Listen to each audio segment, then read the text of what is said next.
Are women more emotional in the workplace? We're asking this question today because there's a recent survey from Texito which is out and tells us that over 3/4 of women have been labelled as emotional. This is in their performance reviews, and that 3/4 stat compares to just 11% of men. And they looked at 25,000 employees in 253 organisations, and they also found that 56% of women received feedback telling them that they were unlikable in those performance reviews. Caroline Reidy is the director at the HR Suite. Caroline is with me first on the show today. Have you come across this, Caroline, from talking to clients and staff, that so many more women are described as emotional than their male colleagues? I think it's definitely something that we see much more targeted at women than we do at men. And we're very focused now on equality and making sure that we're treating everybody equally and the same. But I suppose that objective bias that lies in people's, subconscious that they don't even realise is, I think, what we're seeing really come to the fore here. Because definitely here, 78% of women being described as emotional in comparison to 11% of men, I think no way reflects the reality. And 2/3 of men were described as intelligent and only 1/3 of women. And, ultimately, when you look at this, the performance piece hasn't come into play because high-performing women in this survey are still being described and getting negative feedback, even though they're high-performing. 76% of high-performing women received negative feedback like emotional or unlikable in comparison to 2% of men. So I think those figures are a really good reminder that gender-based language bias is still alive and well, and our obligation and our responsibility to make sure we're constantly doing refresher training, objective bias training, and really helping people get to the root of this, which I think is still a very real issue. Okay, before I ask the next question, when employers talk about staff being emotional, is it what I interpret that to mean, or what do they mean by that, Caroline? I think it's in a survey like this, you're basically, it's a subjective piece. So emotional is based on the reviewer saying, I think that person is emotional. And ultimately, I suppose, the way, kids being told in school, being assertive is a good thing. But then if it's a male, they're assertive. And if it's a female, they're deemed as emotional. That's the piece we're trying to get away from. And ultimately, I suppose, being emotional in a professional way is actually a good thing. But I think this is possibly labelling anything that, involves assertiveness or expressing any element of view, because it's so strongly weighted in disadvantaged favour of women that it can't be a justified legitimate piece, especially when we see high-performing women. 76% of those received negative feedback, yet they were high-performing. Because I know some people will listen to this and just say, maybe in these cases, or not in every case now, but maybe in some cases, women just were more emotional than men in these examples. But I think that nearly comes with some kind of a negative connotation. Yeah, and it shouldn't, very much so. And I think it's the balance, and this survey is showing that not alone were they referred to as emotional, but those that 76% of the high performing women, they got negative feedback. So it wasn't a case of, you've done amazing and you are high performing. There was a much more weighted element of negativity in comparison to high performing men. Only 2% of those got constructive negative feedback, is what it says.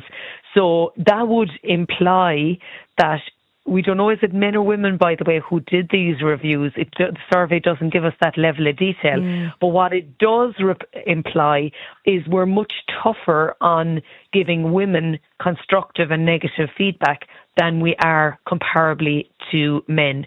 And I love the fact, Andrea, that your listeners now will hopefully have a good debate about this themselves to give their, viewpoint.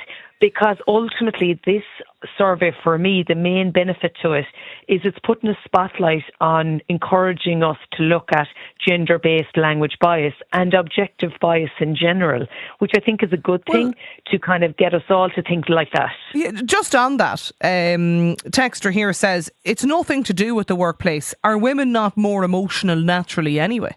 Another listener, Jill, she says, women are much more emotional than men. It's a fact. Denying that doesn't change it. And I think none of us would want it to be any different, let's be honest. And if anything, I think we'd be much more encouraging of people being their authentic selves at work. However, when you see the negative feedback being labelled to high-performing women to 76%, versus 2% to that of high-performing men. That disparity is what causes me the concern. Hey, Hannah Quinn Mulligan is with us, Caroline, if you don't mind staying on the line. Hannah is a journalist and a farmer. Hannah, you're very welcome to the show. It's how we interpret this, isn't it? There's a lot of different ways. I actually think you maybe asked the wrong question to begin with, are women more emotional than men? And I think Caroline touched upon a lot of points there. I mean, the issue is like, why has the word emotional been weaponized in this way to mean something negative? We spend nearly 2/3 of our working life in an office, but it definitely feels that way anyway for a lot of us.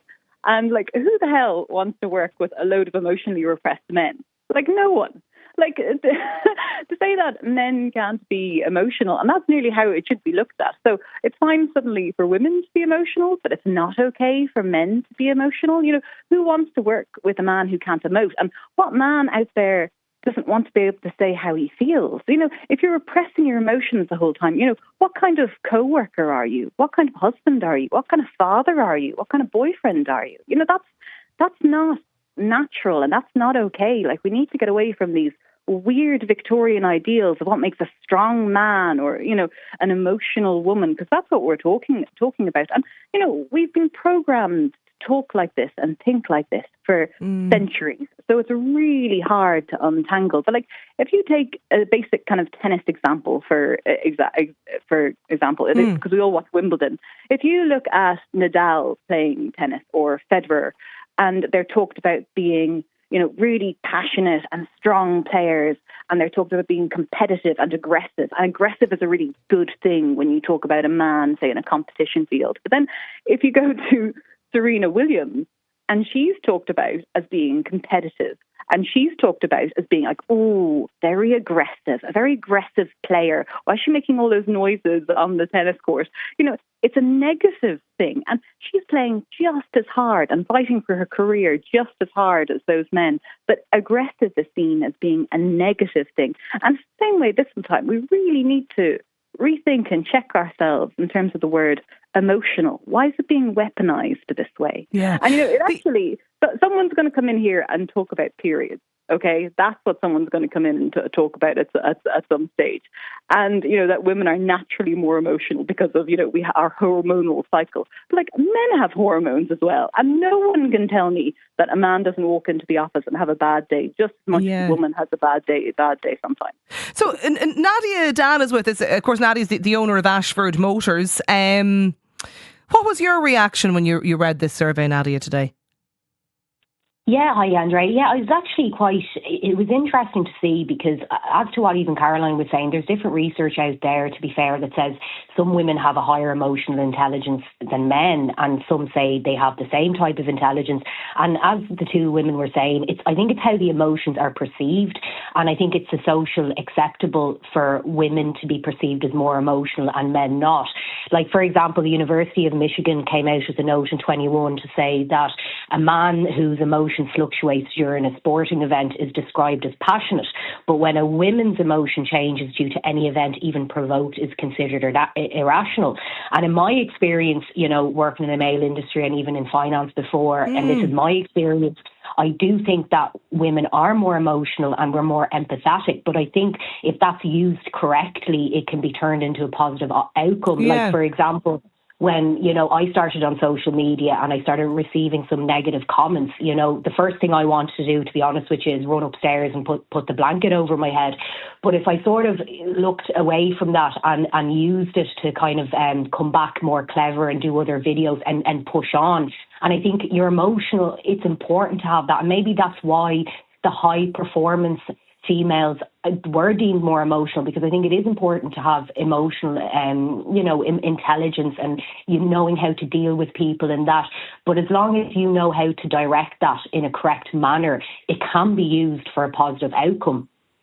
You see, it's how we interpret the word emotional, though, Caroline, isn't it? Because yes, there might be plenty of men and women who are more emotional than other colleagues, but that can be a good thing. They can be more, empathetic. They can, depending, I suppose, on the situation that they're in. I just wonder, are we looking at this too negatively? I think there's two key points to this. One is people being their authentic self, I think, is what we're really striving, and we've come a long way in trying to achieve in the work environment.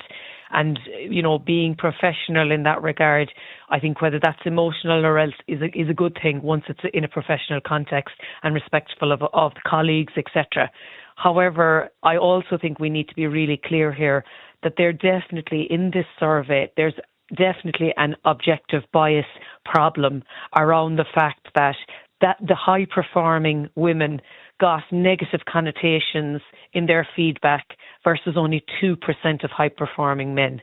So that gives us just a little bit of an alarm bell to say, let's make sure here that we're not weighting some small piece of our brain saying, well, that person's emotional, so I need to put constructive negative connotations to that, where in effect it means they're a really strong performer, they're passionate, they're doing it in a professional way. And I think it's just reminding us of that language that we sometimes use, which is linked to objective bias, which we really want to try and ensure is equitable and fair and not weighted wrongly in one gender or another. Yeah, so I suppose, Nadia, then for a lot of businesses, maybe you're the HR departments tuned into us this lunchtime, it's about the language that's used when talking about any gender. Exactly, it's how it's perceived, and not to perceive that emotional is a negative thing. If anything, it can be used quite positive. Like, it's quite clear when I gave my opinion on the EV market, I did get emotional backlash back from women and men, and I was happy enough to have a discussion about facts, but a lot of the negative comments I received was how I dressed, how I ran the business, how I looked, how I conducted myself. And that 90% of that was from men. So were they being emotional there? So I think it depends on the subject. And unfortunately, I think we do get a hard time as women still, even in the workforce. We have to work that little bit extra to even come across not as emotional sometimes, but it can be used as a positive. Listener here says, I think we have to note that it's not only men who are labelling women emotional in this survey. Women also label other women as being too emotional as well. Businesswoman and broadcaster Nora Casey is with me on the line today. Do we need to check our language, Nora, around this? For sure. I mean, emotion means all emotions, not just the ones as we see as being irrational or illogical, associated with crying. I've certainly spent a lot of my time in the workplace crying, but mostly in the toilets, like most other women. You didn't show it in the boardroom. It's more the environment that you're in that dictates how people describe you as emotional. It's one of the strongest gender stereotypes in politics and in the corporate world, in the workplace, whereas my first profession was a nurse, and I was expected to be caring and compassionate. Unlike the medics, they were expected to be aloof and not to show their emotions. Then I arrived into the corporate world, mainly in a male-dominated one, and if I showed any hint of emotion, even if I made a very valid and brilliant point in the boardroom but ended with a passionate flourish, the chairman would regularly tell me to calm down and we'll come back to you when you're feeling a little less emotional about that. I've seen so much emotion in the boardroom, mainly from men who are angry and, who do these very raised voices, things that other people might find quite threatening in real life. We all grow up in homes where we're told to behave. But then suddenly I'm in an environment where people are shouting at each other across the table, men, when they're talking to you one-to-one, raising their voices, yelling, showing all kinds of levels of emotion. So the emotion we see as negative are the ones where we feel vulnerable and that we talk about our feelings of hurt. And so as all of your other interviewees have said, this is all very normal human stuff. When I was in the workplace, you left yourself at home. That's the phrase they used. When you come into work, leave your family life and your personal life at home. Well, if only we could all split ourselves into two. I mean, 80% of our waking life is in work. So naturally, if we've been up all night with a baby, as I have, and you're exhausted and you come into work and you're not feeling 100%, if you're going through grief, I think you know that my husband died of cancer in a very short period of time. There's no way I couldn't not be emotional. If I'm passionate about going for a job, which I was at one point, and I didn't get it, I cried openly in front of the HR director because I was really upset about the fact that I didn't pursue or didn't achieve I cared about my work so much that, I was feeling very upset about it. So the problem is that really, I grew up when Margaret Thatcher was the stereotype of what a woman in politics should be like. By 2013, Sheryl Sandberg was telling us all to lean in and to be assertive and to grab that boardroom table. Unfortunately for women, survey after survey after survey coming out of Harvard and all kinds of really robust institutions say that women just can't win. If they show they're assertive, they're angry, and they don't get on either. And if they show their emotions, they're vulnerable, they're irrational, they're illogical. You can't take them seriously, they're weak. So unless we change the environment, and look, let's face it, we keep making big song and dance when we get to 20% or 21% of women in politics or women in the workplace. It's tiny. Since I have been in business, which is like 3 decades, that is the level we've been at. We're not changing the dial at all. There is still overwhelmingly male-dominated leadership positions, CEOs in the C-suite, running our biggest companies, at the head of all of the publicly listed companies, this man. So we'll never change it because what everyone recognizes is men grow up, unfortunately, not being able to display their emotions. It's a big problem for them.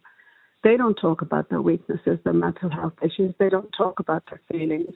They don't share emotions. The best way they can get on is that bravado and that anger and, what people see in them as passion and irrationality in women.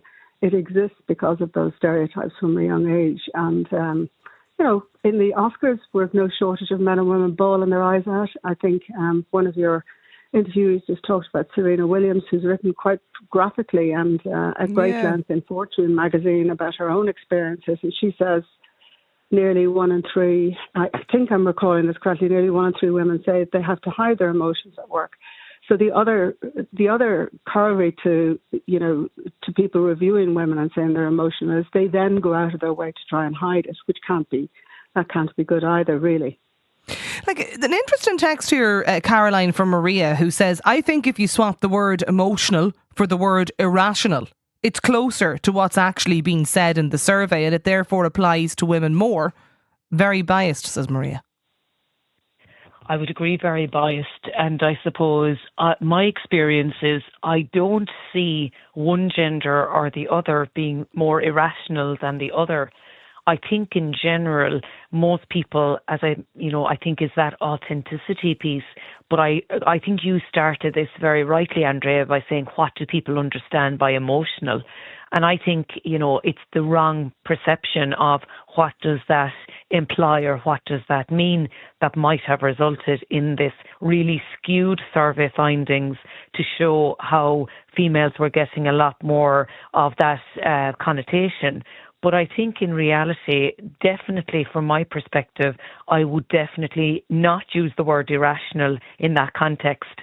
I think in general, it's much more that piece of being authentic in the work environment and people feeling that they can be in a respectful way. Yeah, Texter here says, in all of my working years, 32, I've never been described as emotional by either a male or female manager. If that word was put in my review or even given to me as feedback, I would take serious issue with it as a woman. It's an unconscious bias and stereotypical, just like saying men are ambitious, women aren't.